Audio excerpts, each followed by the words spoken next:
877-955-1061. You got a question about COVID, please call. Want to answer as many as we can. We have another caller. Let's do it.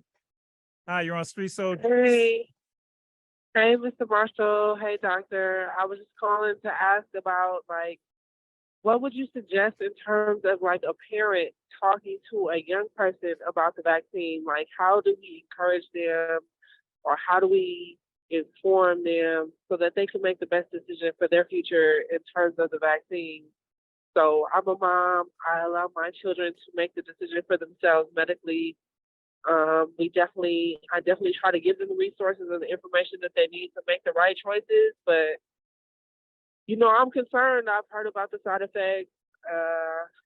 I've heard about different things that happen in terms of the vaccine. So, what would you say in terms of suggestions and how to navigate that process?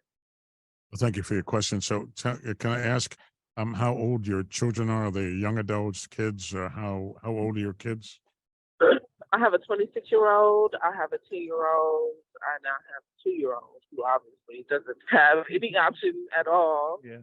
But Yeah. the 10-year-old and the 26-year-old, for sure, we definitely have the conversation. The 26-year-old is vaccinated. The 2-year-old is not. We have left that decision up to her. But I wanted to just, pick your brain and see. How old is she? What's She's that? 2, or she's how old? 2? Yeah, I think you said She's 10. 10. 10. Okay, 10. 10 Yeah, years. yeah, yeah. All right, so she's actively going to school.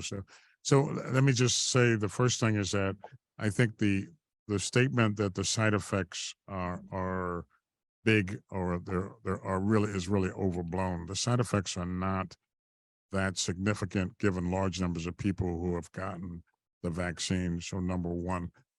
Number two, when they're younger, you have a little bit more control over what you need to do. Because the thing you got to worry about is when you send them to school, because I assume she's in school, whether or not you want to make sure your kid is protected as much as possible. Because some of the classes, as you probably know, they're kind of like petri dishes. Because one kid gets sick, another gets sick, another gets sick, and you want to make sure that your kid is protected as possible.